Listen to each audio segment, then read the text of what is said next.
Olá, meus amigos do Mesa Redonda na TV Santos e do Esporte Antares na Rádio Antares, a rádio que escuta você. Eu estou do lado de um convidado que tem muita história para contar, com a camisa 1 do São Paulo, do Atlético Paranaense, do Sport Recife, do Tiradentes, do Bangu e de outras equipes do futebol brasileiro. Muita gente diz que onde goleiro pisa, não nasce grama. Eu estou ao lado de um dos maiores ídolos do futebol piauiense debaixo das metas. Toninho, obrigado pela presença aqui conosco no Mesa Redonda no Esporte Antares. Toninho, até para quem o torcedor que tem muita curiosidade em saber quem é o Toninho, muita gente mais jovem que não acompanhou você, fale um pouquinho de você, jogando futebol, por onde passou, antes da gente tocar no assunto principal, que são goleiros e o futebol piauiense de modo geral. Boa tarde, parceiro. Olha, meu nome é Antônio Padua Soares, mais conhecido como Toninho. Eu comecei, como toda criança, nos bairros, ou mais precisamente lá no Marquês, onde tinha um campo ali em frente, onde fica o clube. Dali fui para o Bariri, já ainda como criança, jogar nas categorias inferiores, que hoje chama-se infantil, juvenil, juniores. Posteriormente a isso, depois do Bariri, eu fui jogar no Teresina. Tá? Engraçado que antes eu era zagueiro. Quebrei o braço e fui jogar no gol. Então um fato inusitado em relação a isso aí. Posteriormente a isso, eu fui jogar pelo Teresina, onde nós tínhamos como treinador o mestre Oscar. Foi um cidadão observador, muito bom observador, lá no Teresina, ali onde a igreja hoje da Santíssima. Era um campo, daí o mestre Oscar me levou para participar da seleção de Pedro II, onde nós fizemos uma boa apresentação, chegando ao vice-campeonato. E com isso houve um desdobramento a nível de minha carreira que possibilitou, dentro dessa apresentação, que eu fosse jogar no Piauí. Um detalhe, que a maioria das pessoas não sabem, é que quando eu participei pela seleção de Pedro II, na volta para Teresina, eu fui chamado a participar pela equipe do River. E ao chegar no River, um determinado cidadão falou que eu era muito magro, que eu precisava me alimentar mais para poder jogar futebol. E eu era riverino, sabe? E quando falaram isso aí para mim, eu resolvi abandonar o futebol, porque eu era de família paupérrima. Então eu sabia que eu não tinha condições de engordar da maneira, ou ficar forte da maneira que ele queria. Aí resolvi largar o futebol. E nessa paralisação de um ano, eu só fiquei estudando. E um dia o pessoal do Piauí me viu jogar lá no Bariri, me convidou e eu fui participar na época de Nonato Major. Tinha Carrinho, tinha Manelzinho, tinha Pila. Esses jogadores, era Aloísio, entendeu? A quem devo muito também, foi quem me trouxe o seu Enio Silva, quem me trouxe de São Luís para cá, porque fui jogar no Sampaio Corrêa. Depois que tive uma boa desenvoltura no Piauí, o senhor Mormaço, o falecido Mormaço, me indicou para o Sampaio Corrêa. Daí voltei para o Tiradentes, onde fizemos um campeonato piauiense muito bom, que foi em 72, fomos campeões, onde o Coronel Canuto, naquela época do Tiradentes, fez uma grande equipe e fez com que houvesse uma melhor apresentação do futebol piauiense a nível estadual. Posteriormente a isso, no ano de 73, nós fomos participar do Campeonato Brasileiro, por ter sido campeões em 72. Em 73 foi o River. Mas a campanha que o Tiradentes fez em 73 fez com que as grandes equipes observassem os jogadores daqui. E foi aí que dei seguimento a essa carreira que me contribuiu para que eu fosse jogar nas grandes equipes do Brasil. Desse momento que o Tiradentes jogou o Campeonato Brasileiro na década de 70, veio o grande momento seu também, chegar ao São Paulo Futebol Clube. Tendo lá um parceiro como o Valdir Pérez, disputando a posição de forma sadia. Uma disputa e tanto, mas que os dois contribuíram de fato para o São Paulo, enfim, naquela época, conquistar o primeiro título brasileiro. Veja bem uma coisa que eu vou falar, até a nível de futebol piauiense, que seja destacado, que a maioria dos dirigentes provavelmente não deva saber. As equipes grandes do futebol nacional, elas têm um cidadão em cada estado chamado cônsul. Esse cônsul é um observador de atletas para indicar para as grandes equipes do Brasil. Você não vai pensar que que o dirigente do sul do país chega levando um jogador do jeito que ele acha. Ele faz um levantamento da vida pregressa desse atleta, nada consta dele, para saber quem realmente esse atleta é e quem esse atleta e se esse atleta está qualificado para participar ou da categoria de base ou da categoria principal. Então é preciso que o dirigente entenda isso aí, que o principal hoje é você colocar esse atleta na vitrine. Não é pensar que imediatamente, quando uma equipe grande leva esse jogador, você já vem obter lucros em cima disso aí. Existe um tempo de adaptação para que esse atleta possa desenvolver o que hoje é muito difícil, o seu potencial, em virtude até do temer por estar numa cidade grande. Então, foi isso que aconteceu comigo. Quando eu fui para o esporte, um detalhe muito importante, que quando eu fui assinar meu contrato, o diretor virou para mim lá e falou para mim, você assina o contrato da maneira que nós já acharmos que deve ser, porque ninguém foi atrás de você lá, não. Nós fomos atrás do Assis Paraíba, não fomos atrás de você. O dirigente do Tiradentes é que está jogando você para cá. Eu virei para ele e falei assim, cidadão, eu só vou aceitar porque eu sou de família pobre e eu preciso dar uma condição para minha mãe e para meu pai. Mas um dia o senhor vai me pagar. Eu tinha um temperamento meio forte. E com 6 meses, quando eu cheguei lá, eu cheguei lá em janeiro, eu era o sexto goleiro. Tinha Tobias, foi o herói, que o Vicente Matheus falou que era o herói corintiano. E dentro dessas observações que eu falei para você, eu já vinha sendo observado por grandes equipes do Brasil, inclusive o próprio Cruzeiro, o próprio Flamengo, em que o Coronel Canuto não me vendeu para o Flamengo na época, não sei a causa, o porquê, e o Cruzeiro também veio atrás.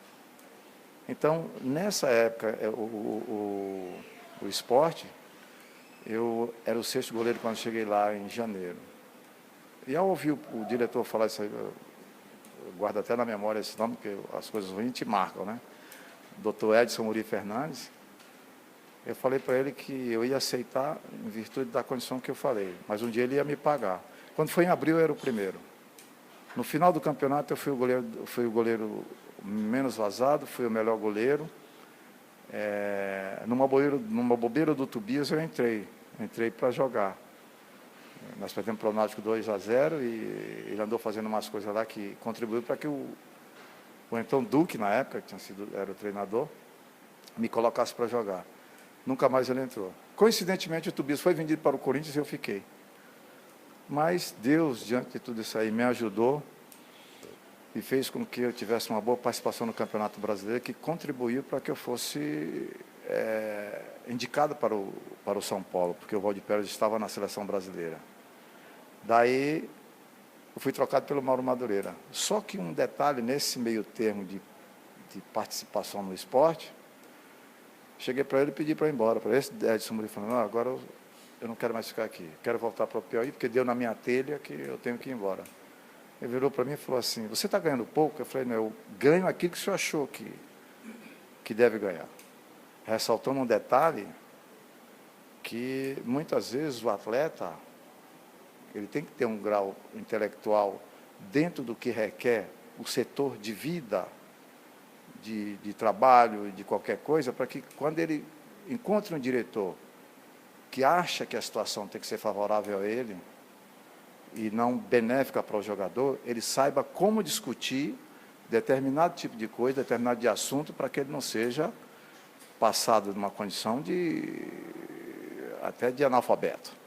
Então é muito importante, isso eu brigo hoje com o atleta, para que ele tenha uma condição de cultura boa, para que ele não venha sofrer lá na frente. Então, ele falou que não, porque eu era o titular, ia estipular meu passe, sabe? Se alguém quisesse, ia ter que pagar rios de dinheiro. Aí resolvi ficar. Parece que foi Deus que me ajudou, que no ano seguinte o São Paulo veio me pegar. Tonho, até sobre isso, os jogadores na sua época eram mais, além do cônsul, o jogador tinha que ter personalidade forte, saber encarar, sair para outras praças, até para outros países. Se você pudesse fazer uma análise daquela época sua como jogador, para os jogadores de hoje, que saem até muito precoce daqui, vão para outros clubes, têm oportunidades, mas se esbarram, na maioria das vezes, no fator psicológico, o fator saudade, o fator medo e voltam para a sua terra natal. Como é que você vê esse momento da sua época como jogador, como também do jogador na época atual? Parceiro, hoje o aparato é muito grande, é muito forte em cima de um atleta, tanto na parte psicológica como na parte diretiva, que faz com que o atleta se engrandeça cada vez mais. Então, o trabalho em cima disso aí ele é muito importante, já nas categorias de base. Por quê? Porque aquela época era muito difícil sair, principalmente um goleiro. Se eu não me falo a memória, quem saiu na época foi o Batista, ficou um tempo fora, depois voltou. Então, existe também uma coisa que às vezes as pessoas não sabem. Não, mas você está no São Paulo e o Valdir Pérez e coisa e tal. Não, existia na época também um preconceito muito grande e era muito difícil sair um goleiro de um estado nordestino para o sul do país.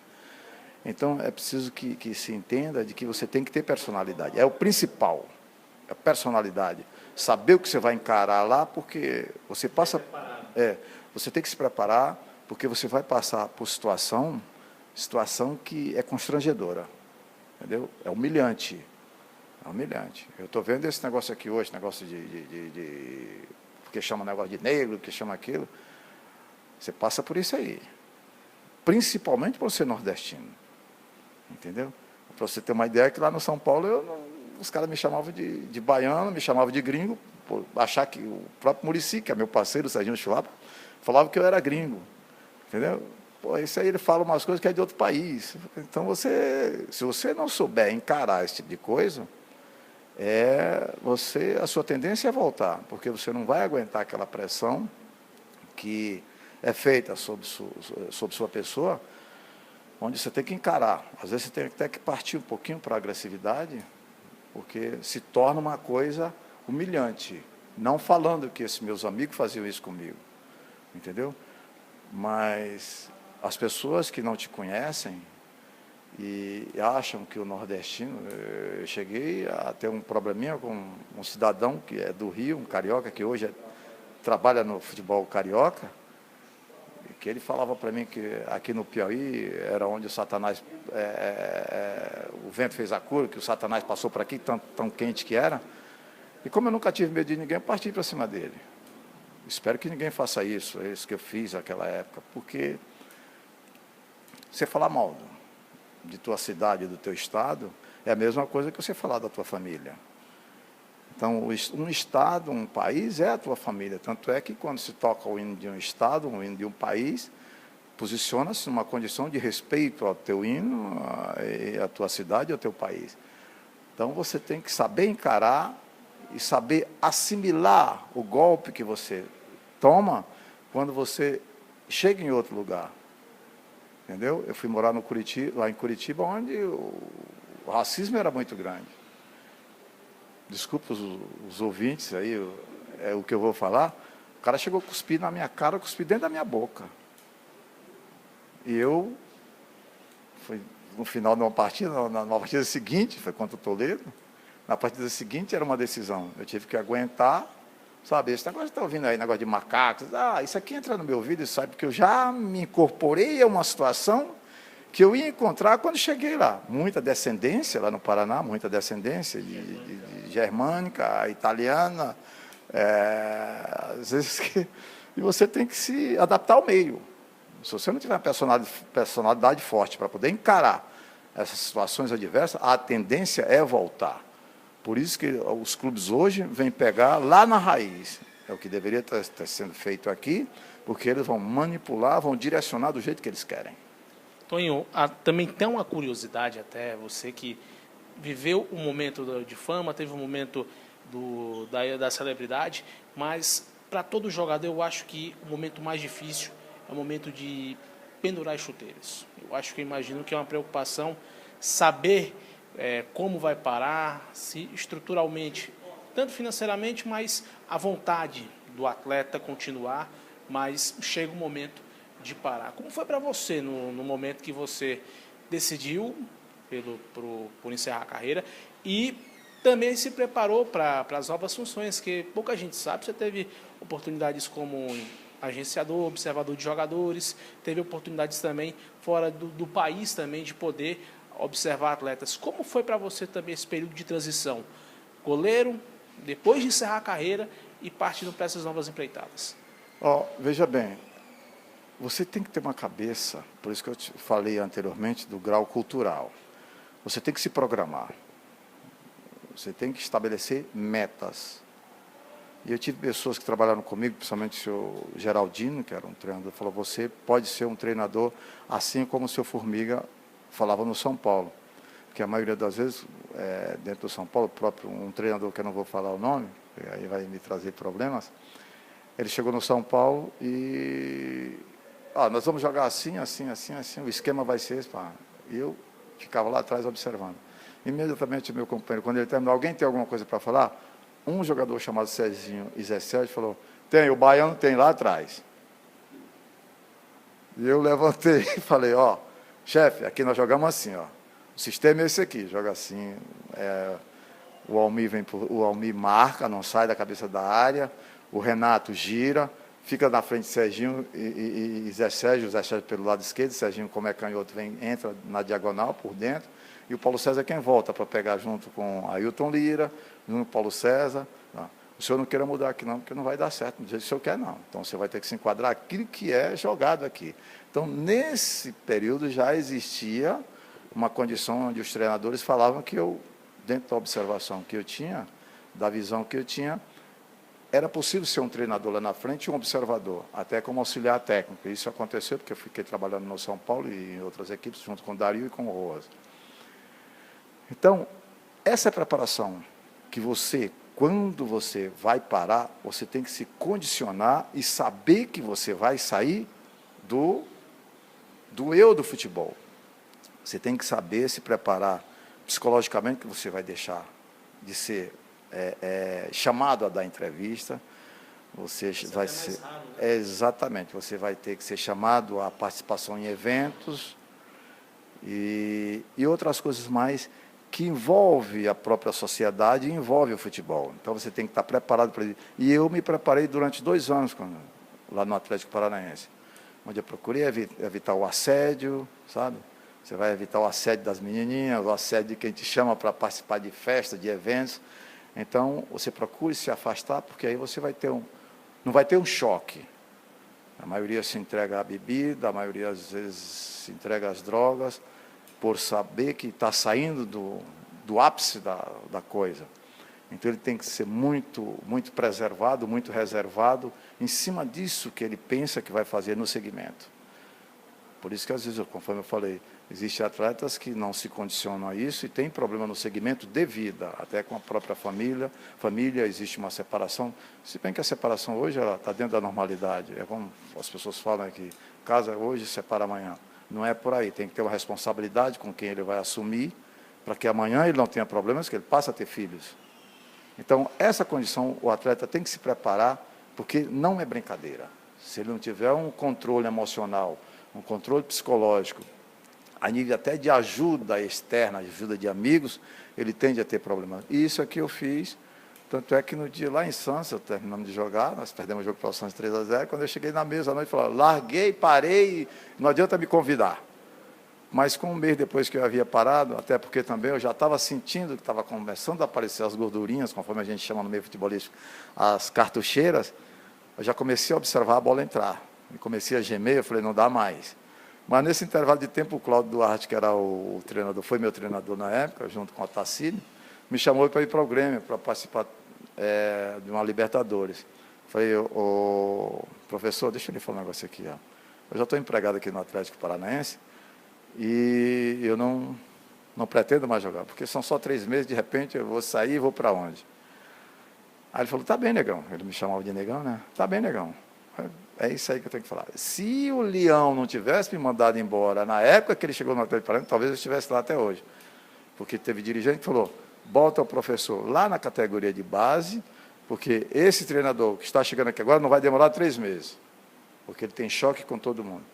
Então, uma das coisas que o treinador e sua comissão tem que observar é em cima de quem esteja trabalhando lá dentro, que pode ser uma contribuição para a chegada dele, e não ele se indispor com quem ele trabalha. Isso é a mesma coisa, eu chego aqui, vou trabalhar dentro da federação, E aquele pessoal, imediatamente, eu tenho que mandar embora. Normalmente faz isso aí. E foi feito lá com o Leão, o primeiro da cabeça fui eu, até porque eu já tive atrito com ele lá atrás, num jogo São Paulo e Grêmio, onde o Sérgio Chulapa chutou a cara dele. Mas posteriormente, então, posteriormente isso aí tornou-se meu amigo, mas naquele momento ele achou que eu não deveria ficar na comissão técnica dele, e o diretor falou isso aí.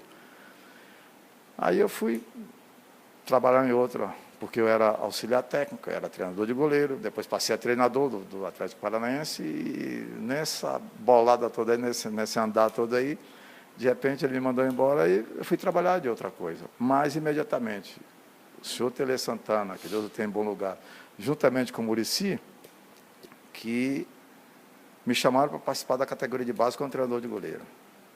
Entendeu? E eu fiquei por 6 anos, depois de jogar lá, 7 anos, e fiquei na categoria de base 6 anos, onde tive a oportunidade de trabalhar com o Rogério Ceni, com o Zete, que na época era o titular. E quando treinador, passei a trabalhar com o Kaká, com o Wagner Love, que depois despontaram, graças a Deus, Paulo André, que hoje joga no Atlético Paranaense, Marquinhos, também que foi embora para a Holanda, e outros atletas que, graças a Deus, dentro da exigência que requer o futebol e que a diretoria do São Paulo é muito rígida em cima disso aí, e eu também não deixava ficar atrás, graças a Deus, todos esses atletas, a maioria desses atletas são formados, tem um grau estudantil dentro do que requer a vida fora do futebol.